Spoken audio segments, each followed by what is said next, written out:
खबर अजमेर जिले के नसीराबाद से है, जहां निकटवर्तीय ग्राम लोहरवाड़ा के पास एक कार अनियंत्रित होकर झाड़ियों में जाकर पलट गई।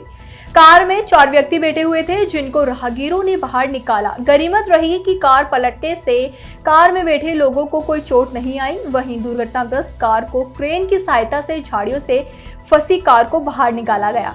वहीं हादसे की सूचना पर पहुंची सदन थाना पुलिस ने मौके पर पहुंचकर जायजा लिया।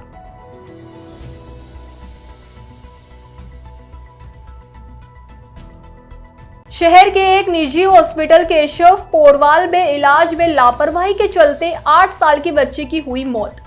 परिजन ने लगाया इलाज न करने का आरोप। परिजनों ने मीडिया को बताया कि डॉक्टर ने इलाज में बरती लापरवाही। हम हमारी बच्ची को हॉस्पिटल में भर्ती करवाया, लेकिन किसी भी सीनियर डॉक्टरों ने बच्ची को देखना जरूरी नहीं समझा। डॉक्टर परिजनों से आकर बोले कि आपकी बच्ची को यहाँ से ले जाओ, हमारे पास वेंटिलेटर नहीं है। हमने जब डॉक्टर से पूछा कि हम अपनी बेटी को कहाँ ले जाएं, इस पर वहाँ के नर्सिंग स्टाफ ने परिजनों को कहा कि आपकी जहाँ इच्छा हो लेकर जाओ, पर यहाँ से जाओ। इस पर परिजन अपनी 8 साल की बच्ची को लेकर नीचे आ गए। जैसे ही हॉस्पिटल के बाहर आए, हमारी बेटी की मौत हो गई।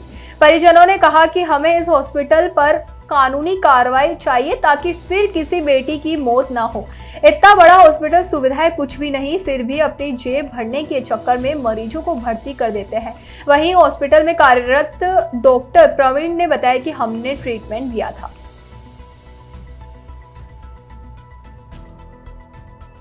कोई ना आया डॉक्टर लोग, बाहर ले जाओ तो मैं किसान ले जाऊँ बाहर, या देख लो डॉक्टर लोग कोई ना आया यहाँ पर।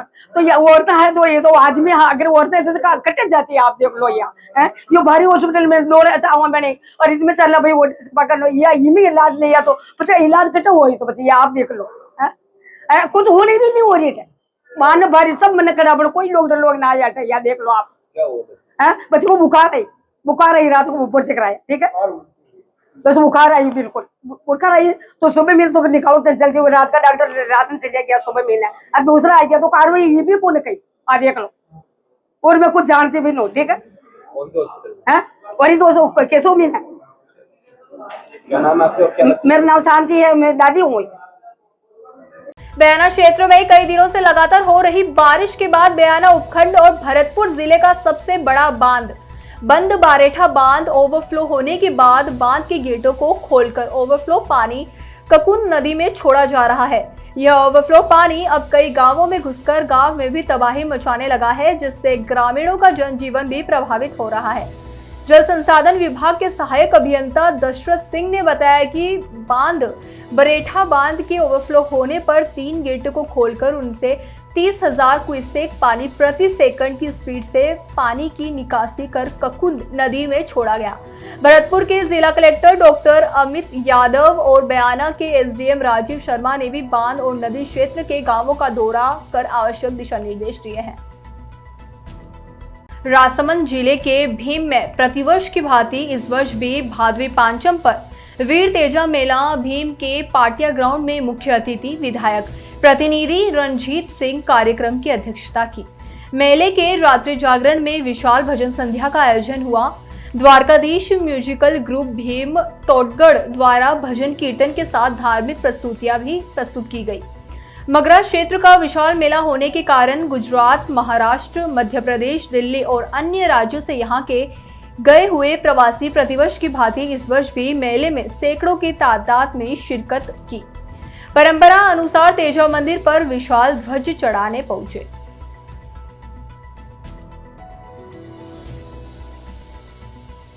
मसूदा थाना पुलिस को मिली बड़ी सफलता, अंतर्राज्यीय चोर गिरोह का किया पर्दाफाश। मसूदा सहायक पुलिस अधीक्षक सज्जन सिंह ने थाने में प्रेस कॉन्फ्रेंस करके अंतर्राज्यीय चोर गिरोह का पर्दाफाश करते हुए बताया कि लगभग 1 माह पूर्व महेंद्र गुर्जर के साथ बंदूक की नोक पर रखकर लूट की वारदात को अंजाम दिया था, जिसको लेकर मसूदा थाना से एक टीम गठित की गई, जिसके बाद लगभग 200 सीसीटीवी कैमरे टोल के साथ साथ 3 राज्यों की पुलिस के सहयोग में एक व्यक्ति को गिरफ्तार कर लिया। साथ 2 नामजद रिपोर्ट दर्ज की, जिसकी गिरफ्तारी बाकी है। बताया जा रहा है कि इन तीनों बदमाशों का अंतर्राज्यीय चोर गिरोह से संबंध रखने वाले व्यक्ति है। मसूदा के अंदर 6 अगस्त 2024 को महेंद्र गुजर अपनी पत्नी और बच्चों के साथ बाइक से बागसूरी से मसूदा आ रहे थे, तो बीच में किराब के नज़दीक में इनके साथ एक कार में सवार 3 लोगों ने तमंचा दिखाकर इनके साथ लूट की थी, जिस पर पुलिस थाना मसूदा की टीम गठित की जाकर इनकी तलाश पड़ताल से की गई थी, जिसके में करीबन लगभग 150 से 200 सीसीटीवी कैमरा, टोल प्लाजा और अन्य जो भी तकनीकी साक्ष्य हैं उनके माध्यम से इनके पतासी की गई, जिसमें 3 राज्यों की पुलिस का भी सहयोग रहा, राजस्थान पुलिस, दिल्ली पुलिस और उत्तर प्रदेश पुलिस, और इनकी पहचान हुई और ये एक अंतर्राज्यीय गैंग के सदस्य निकले तीनों, जिनके खिलाफ यूपी में और दिल्ली में भी कई मुकदमे हैं। उनमें से एक व्यक्ति को हमने कल दिल्ली से, गाजियाबाद से उनको लेके आए हैं, और अन्य जो है उनका नामजद हो चुके हैं और उनकी अभी गिरफ्तारी शेष है। केंद्रीय राज्य मंत्री अर्जुन राम मेघवाल कोटपुतली पहुंचे। मंत्री मेघवाल ने यहां मेघवाल महिला छात्रावास के शिलान्यास समारोह में बतौर अतिथि शिरकत की। मेघवाल के कोटपुतली पहुंचने पर भाजपा कार्यकर्ता और कार्यक्रम आयोजकताओं ने स्वागत किया। इस दौरान मंत्री मेघवाल ने विधिवत रूप से पूजा अर्चना कर छात्रावास का शिलान्यास किया, साथ ही अस्थायी छात्रावास का फीता काटकर लोकार्पण किया। उन्होंने समाज के उत्थान के लिए बालिका शिक्षा को बढ़ावा देने की बात कही।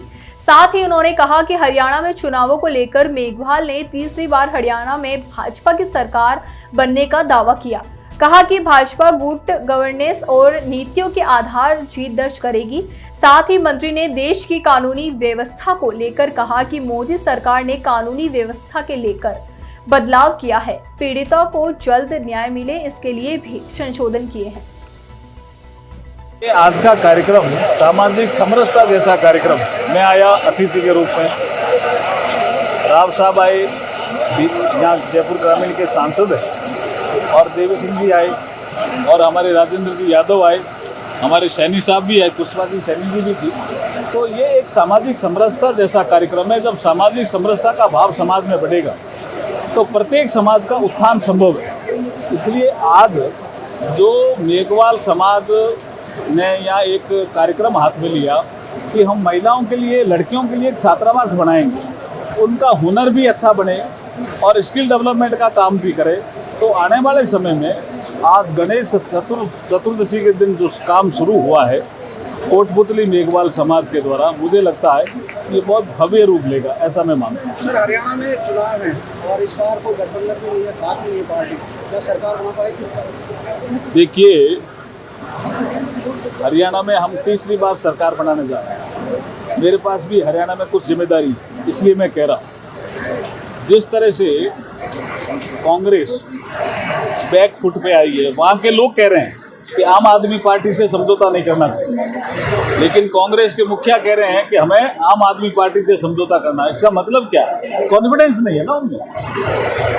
और हम गुड गवर्नेंस और डेवलपमेंट के आधार पर तीसरी बार हरियाणा में सरकार बनाएंगे। मुंडावर उपखंड के सीमा पर्वतीय प्रमुख आस्था का केंद्र श्री शीतल दास जी आश्रम रेणागिरी धाम में श्री शीतल दास वैदिक शिक्षण संस्थान में 11 बच्चों का जनेऊ और उपनयन संस्कार कार्यक्रम आयोजित किया गया। इस मौके पर आश्रम में हवन यज्ञ के कार्यक्रम का आयोजन भी किया गया। कार्यक्रम में मुख्य अतिथि पूर्व भाजपा जिला अध्यक्ष और ब्राह्मण समाज अलवर जिला अध्यक्ष पंडित धर्मवीर शर्मा रहे मुख्य अतिथि। उन्होंने कहा कि वैदिक शिक्षण संस्थानों में देश का युवा धर्मचर्य आश्रम का पालन करते हुए देश का नेतृत्व करता है। बालका देवाचार्य श्री महाराज ने छात्रों का स्वागत करते हुए उन्हें संस्कृत, वेद, पर्याकरण, उपनिषेधों की महत्ता के बारे में जानकारी दी। उन्होंने कहा कि उपनयन संस्कार के बारे में मनुष्य नियमों में बन जाता है, फिर जीवन में स्वच्छंदता का कोई स्थान नहीं रहता, संयमित और नैतिक जीवन व्यतीत करना होता है। कहा कि हिंदू धर्म में यज्ञों पर्वतीय यानी जनेऊ संस्कार प्रमुख संस्कारों में से एक है। इस दौरान आचार्य विष्णु शर्मा, मुनीश शर्मा, विष्णुकांत शुक्ला, पुरुषोत्तम दास और श्री शर्मा मौजूद रहे।